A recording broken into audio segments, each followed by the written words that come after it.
In the digital age, a simple swipe on Tinder turned into a horrifying descent into darkness for Sydney Loofe.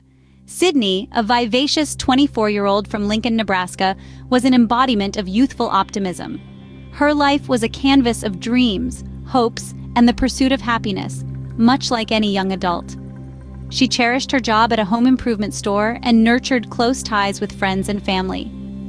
On a seemingly ordinary November day in 2017, Sydney prepared for a second date with Bailey Boswell, a woman she met through the popular dating app, Tinder. The first encounter had gone well, and Sydney was buzzing with excitement about their next meeting. Little did she know, this date would mark her last. As the hours ticked by, Sydney's disappearance transformed from concern to alarm among her loved ones. The normalcy of the day she vanished only intensified the shock, painting a stark contrast between her hopeful beginnings and the grim reality that unfolded. What started as a hopeful encounter soon spiraled into a terrifying mystery that gripped the heart of America. Sydney Loofe did not return after her date, setting off a frantic search that unveiled more questions than answers. The evening had started like any other, with Sydney full of excitement, heading out to meet Bailey Boswell for what she hoped would be a romantic continuation of their first encounter. As the night wore on, her family's concern grew. Texts went unanswered, calls went straight to voicemail. By the next morning, Sydney's absence had morphed into a palpable alarm. Her friends, who knew her as a punctual and responsive individual, sensed something deeply troubling. They plastered her image across social media, pleading for any information on her whereabouts. The local police were notified, and the wheels of law enforcement began to turn rapidly. Investigators sprang into action, piecing together Sydney's last known movements, while her loved ones held on to hope against the creeping dread. As each hour passed, hope waned and a sinister reality began to dawn. Investigation quickly turned towards Bailey Boswell and her boyfriend, Aubrey Trail. As detectives delved deeper into the case, Bailey's apartment, which she shared with Aubrey, became a focal point of scrutiny. When law enforcement entered the premises, they were hit by the pungent smell of bleach. The apartment itself showed signs of an extensive cleaning operation, suggesting a desperate attempt to erase any trace of wrongdoing. In the midst of their investigation, Bailey and Aubrey took an unusual route to proclaim their innocence. They posted several videos on social media, vehemently denying any involvement in Sydney's disappearance. In these videos, they appeared calm and collected, directly addressing the camera as if they were reaching out to an unseen jury. However, their words in the digital space did not align with the physical evidence that was slowly compiling against them. Meanwhile, surveillance footage unearthed from a local hardware store captured the couple purchasing tools and supplies that, in a grim turn of events, were similar to those used in Sydney's alleged dismemberment. This footage was a stark contrast to the innocence they projected online. Every item they casually tossed into their shopping cart that day would later be scrutinized under the harsh light of forensic analysis.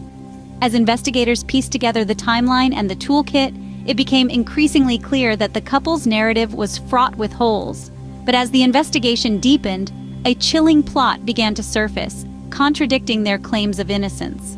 Surveillance footage and receipts painted a gruesome prelude to Sydney's fate.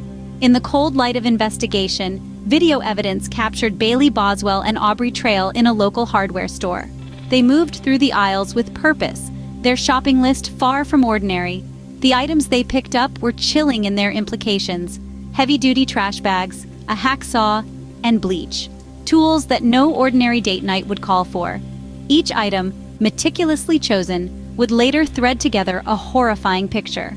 This scene, stark and cold in the fluorescent light of the store, was just the beginning. As Bailey and Aubrey left, their faces betrayed no hint of the grim use these purchases would be put to.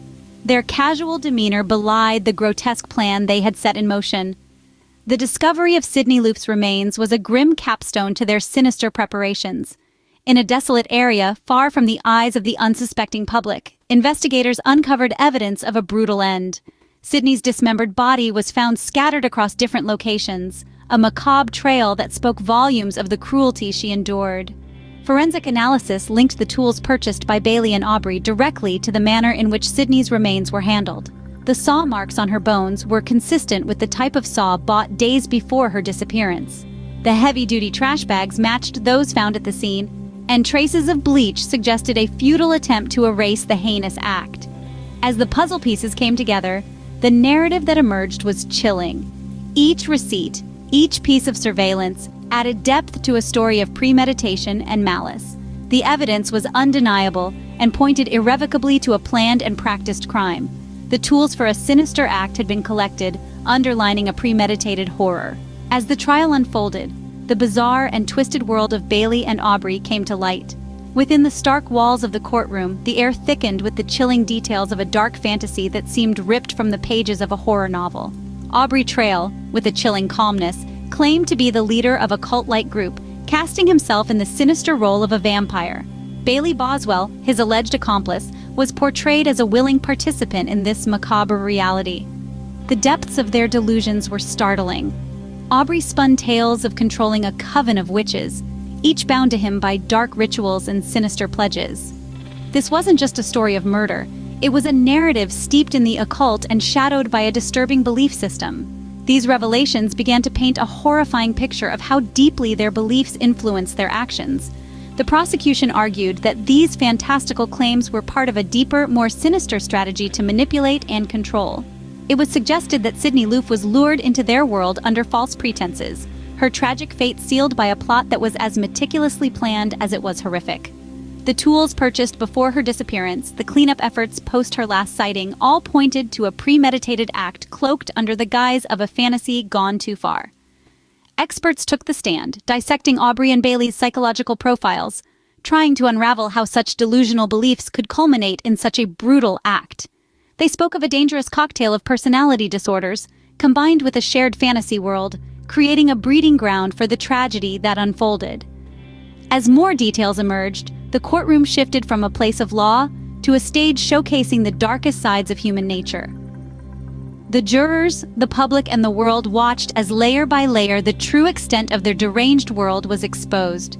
The courtroom became a window into a disturbed mind, where reality and fantasy fatally collided. Sydney Loofe's tragic end is a stark reminder of the hidden dangers in seemingly innocent online interactions. As we reflect upon her story, it becomes crucial to discuss the broader implications of her fate on the safety of online dating. Navigating the world of online dating can be akin to walking through a minefield blindfolded if one is not careful. To mitigate risks, it's advisable to always meet in public places, preferably during daylight hours. Inform a friend or a family member about your plans, who you're meeting, and where. Perhaps even arrange for a check-in call during the date. Additionally, it's wise to do a bit of sleuthing yourself. A simple search on social media platforms can provide a preliminary sense of who you're meeting. More robust measures like background checks are becoming increasingly accessible and can offer peace of mind before going on a date. Since Sydney's disappearance, there has been a noticeable shift in how dating apps approach user safety. Many platforms have introduced features such as emergency assistance, location tracking, and easier ways to report suspicious activities. These tools are vital in creating safer online environments, but rely heavily on users being proactive about their safety. In memory of Sydney, let her story be a cautionary tale that guides us towards safer, more aware interactions in our digital world. By adopting cautious dating practices and utilizing the safety tools provided by dating platforms, we can protect ourselves and others from the shadows lurking behind digital profiles. In the quiet of our everyday lives, the story of Sydney Loofe haunts us, urging vigilance and care. As we've explored throughout this tale, the dangers lurking behind seemingly innocuous online interactions are real and at times deadly. Sydney's tragic encounter began with a simple swipe right and ended in a scenario beyond her worst nightmares. Through Sydney's story, we've seen how a charming profile can hide sinister intentions. The meticulous planning by Bailey Boswell and Aubrey Trail, their bizarre and cruel fantasy world, and the devastating outcomes serve as stark reminders of the potential perils of meeting strangers online. This narrative is not just a cautionary tale, but a call to action. It emphasizes the importance of being cautious, using online safety tools, and listening to one's instincts. Online dating can be a pathway to genuine connections, but it's essential to remain vigilant, informed, and prepared for any signs of danger. Stay safe, stay aware, and remember, behind every screen could lurk a story you never want to be a part of.